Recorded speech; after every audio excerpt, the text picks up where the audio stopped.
सच्चेत् सुखस्वरूपाय स्वामिने तापहारिणे। পাশ্চাত্যে বিবেকানন্দ নতুন তথ্যাবলী, প্রথম খণ্ড, দিব্য প্রেরণার ব্রত সাধনে। পূজনীয়া মেরি লুইস বার্গ মহাশয়ার রচনা, ভাষান্তর শ্রী নলিনীরঞ্জন চট্টোপাধ্যায়। পৃষ্ঠা সংখ্যা 10। পূর্ব কথা 3। গরুর তিরোভাবে তরুণ শিষ্যদের বেদনা এবং সেই সঙ্গে তাদের সংসারে ফিরে স্বাভাবিক জীবনযাপনের জন্য পরিজনবর্গের চাপ হয়তো তাদের বিচ্ছিন্ন করে দিতে পারত, কিন্তু নরেনের প্রবল উৎসাহ ও তাদের একত্রে বেঁধে রাখার জন্য কঠিন সংকল্পের জন্যই সেটা সম্ভব হয়নি। অল্পদিনের মধ্যে শ্রীরামকৃষ্ণের কয়েকজন গৃহী ভক্ত সেই তরুণদের ইচ্ছামতো স্থান নির্বাচন করে সেখানে তাদের অবস্থানের জন্য যাবতীয় ভার গ্রহণ করেন। তাদের আবাস হিসাবে কলকাতা ও দক্ষিণেশ্বরের মধ্যবর্তী বরানগরে একটি ভগ্ন দ্বিতল গৃহ নির্বাচিত হয়। সেটির ভুতুড়ে বাড়ি বলে পল্লীতে যথেষ্ট কুখ্যাতি ছিল। সেই দেবতনয়গণকে শ্রীরামকৃষ্ণ পূর্বেই বিধিবর্জিত সন্ন্যাস দান করেছিলেন। এবার তারা পরস্পরের উপস্থিতিতে বিধিপূর্বক সন্ন্যাস গ্রহণ করলেন এবং এবার রামকৃষ্ণ সম্প্রদায়ের রামকৃষ্ণ অর্ডার সূত্রপাত হল। আধ্যাত্মিক আবেগদীপ্ত জনা 15 যুবকের পূর্ণ ত্যাগ ও বৈরাগ্যের কাহিনী বরানগর মঠের এই কালের ইতিহাস। চরম দারিদ্র্যের মধ্যে আহার নিদ্রা অথবা পরিধেয়ের প্রয়োজনীয়তা উপেক্ষা করে নরেনের নেতৃত্বে তারা ঘণ্টার পর ঘণ্টা ধ্যান, উপাসনা, পাঠ ও ভক্তিমূলক সঙ্গীতের মধ্যে কাটাতে লাগলেন। শ্রীরামকৃষ্ণের আত্মা তাদের মধ্যে অবিরত প্রবাহিত হয়ে শক্তি যোগাত এবং যেন নরেনের মধ্য দিয়েই তারা পেলেন শ্রীরামকৃষ্ণের বাণী, তার নির্দেশ, তার অনুপ্রেরণা। ভারতবর্ষে প্রচলিত সন্ন্যাসের আদর্শ হল পরিব্রাজক সন্ন্যাসীর, যারা অনিকেত এবং ঈশ্বরের ওপর সম্পূর্ণ নির্ভরশীল। বরানগর মঠের সন্ন্যাসীদের মধ্যে একদিকে ছিল এই আদর্শ অবলম্বন করে সম্পূর্ণ স্বাধীন জীবনের আকাঙ্ক্ষা, অন্যদিকে শ্রীরামকৃষ্ণের সন্তানরূপে পরস্পর একত্রে থাকার বাসনার দ্বন্দ্ব। কখনো কখনো 2-1 মঠ পরিত্যাগ করে 2-1 মাসের জন্য বেরিয়ে পড়তেন। এমনকি নরেনও পূর্ণ স্বাধীনতার আহ্বানে চঞ্চল হয়ে কয়েকবার একাকী তীর্থযাত্রা করেছেন। আবার তাঁর উপর ন্যস্ত দায়িত্বের চেতনায় ফিরে এসেছেন। কিন্তু 1888 খ্রিস্টাব্দে তিনি বরানগর মঠ পরিত্যাগের সংকল্প করলেন, শুধু তাঁর শক্তি ও ভীতিহীনতা বৃদ্ধির জন্যই নয়, গুরুভ্রাতাদের স্বাবলম্বিতার জন্যও বটে। এর পরবর্তী 4 বছরের ইতিহাস নরেনের নিঃসঙ্গ ভারত পরিক্রমা। প্রাচ্য ও পাশ্চাত্যের ভক্তগণ রচিত লাইফ অফ স্বামী বিবেকানন্দ গ্রন্থের কয়েকটি অধ্যায়ে এ সময় তার বিভিন্ন অভিজ্ঞতা বিবৃত হয়েছে। সে কাহিনী কতকটা খাপছাড়া এবং অসম্পূর্ণ, কারণ স্বামীজি এই সময়ে তার আধ্যাত্মিক অভিজ্ঞতা এবং বাহ্যিক সংগ্রাম ও বিজয়ের কথা বিস্তৃতভাবে বিশেষ আলোচনা করেননি। শুধু এটা বললেই যথেষ্ট হবে, এ সময়ে কখনো তিনি কাটিয়েছেন নিঃসঙ্গ দরিদ্র জীবন, কখনো দরিদ্র গ্রামবাসীর অন্নের ভাগ গ্রহণ করে, কখনো রাজা ও পণ্ডিতদের সাদর অভ্যর্থনায়, এবং এইভাবেই তিনি তার দেশের এক প্রান্ত থেকে অন্য প্রান্ত ঘুরে বেড়িয়ে মানুষের জীবনকে গভীরভাবে জেনেছেন। 4 বছর পরে মাউন্ট আবুতে তাঁর গুরুভ্রাতা স্বামী তুরীয়ানন্দের সাক্ষাৎ পেয়ে বলতে পেরেছিলেন, তোমাদের এই তথাকথিত ধর্ম আমি আজও বুঝতে পারলাম না, কিন্তু আমার হৃদয় অনেক বড় হয়েছে। আমি আজ অনুভব করতে শিখেছি, বিশ্বাস করো, আমি গভীরভাবে মানুষের দুঃখ বুঝতে পারি। উৎস জীবনী, পৃষ্ঠা 282। এই কথা বলতে বলতে সেদিন তার কণ্ঠ কান্নায় রুদ্ধ হয়ে গিয়েছিল। তিনি কথা বলতে পারেননি। ভারতের দক্ষিণতম ভূভাগ কন্যাকুমারিকায় স্বামীজির মাতৃভূমি তীর্থ পরিক্রমা পরিসমাপ্ত হল সুদীর্ঘ গভীর ধ্যানে। এই ধ্যানের মধ্যেই তিনি লাভ করেছিলেন এক নিগূঢ় ও রহস্য উন্মোচক আধ্যাত্মিক অনুভূতি। একথা তিনি একান্তে জানিয়েছিলেন তাঁর এক গুরুভ্রাতাকে।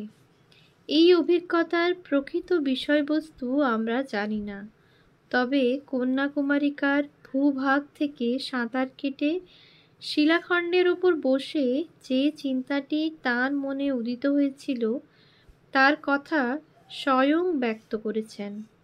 তিনি ভারতের অতীত, বর্তমান, ভবিষ্যৎ, ভারতের বহু শতাব্দীব্যাপী মহত্ব ও অবক্ষয়ের সমগ্র চেহারা মানুষ চক্ষে দর্শন করেছিলেন।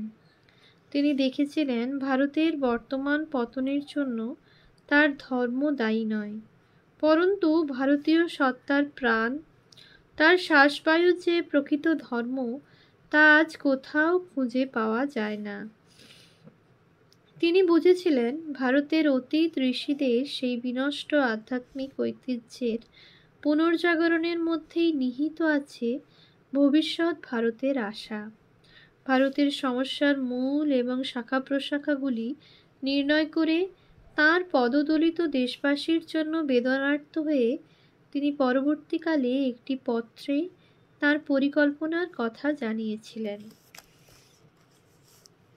এই যে আমরা এতজন সন্ন্যাসী আছি, ঘুরে ঘুরে বেড়াচ্ছি, লোককে মেটাফিজিক্স শিক্ষা দিচ্ছি, এসব পাগলামি।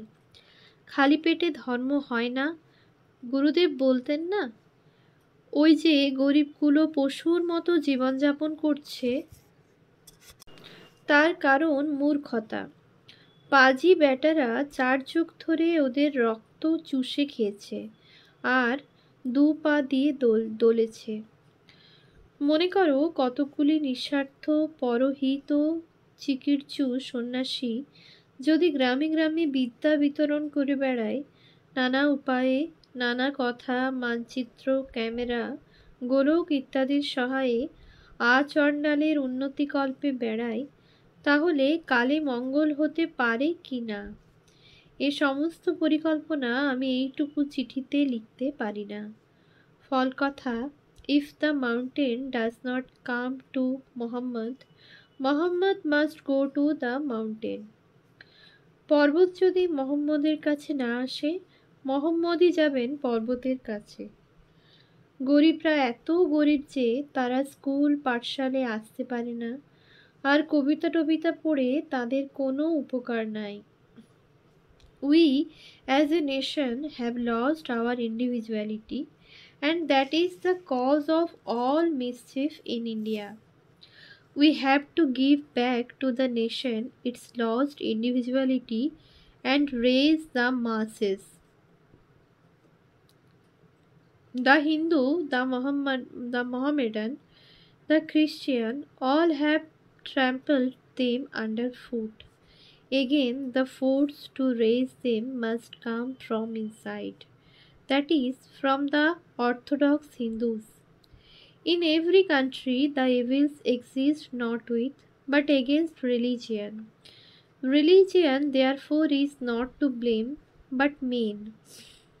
জাতি হিসাবে আমরা আমাদের স্বাতন্ত্র্য হারিয়েছি, আর সেটাই হলো ভারতের সব সর্বনাশের মূল।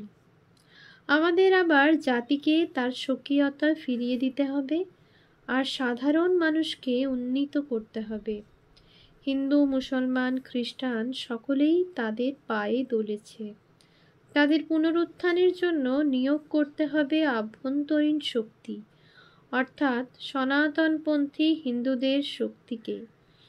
প্রত্যেক দেশেই এই অনিষ্টের মূলে আছে ধর্মশক্তি নয়, ধর্মহীনতা। সুতরাং এর জন্য দায়ী ধর্ম নয়, দায়ী মানুষ। এই করতে গেলে প্রথমে চায় মানুষ, দ্বিতীয় চায় টাকা কড়ি। উৎস: বাণী ও রচনা, ষষ্ঠ খণ্ড, পৃষ্ঠা 412-13, পত্র মধ্যে ইংরেজি অংশ অনুদিত।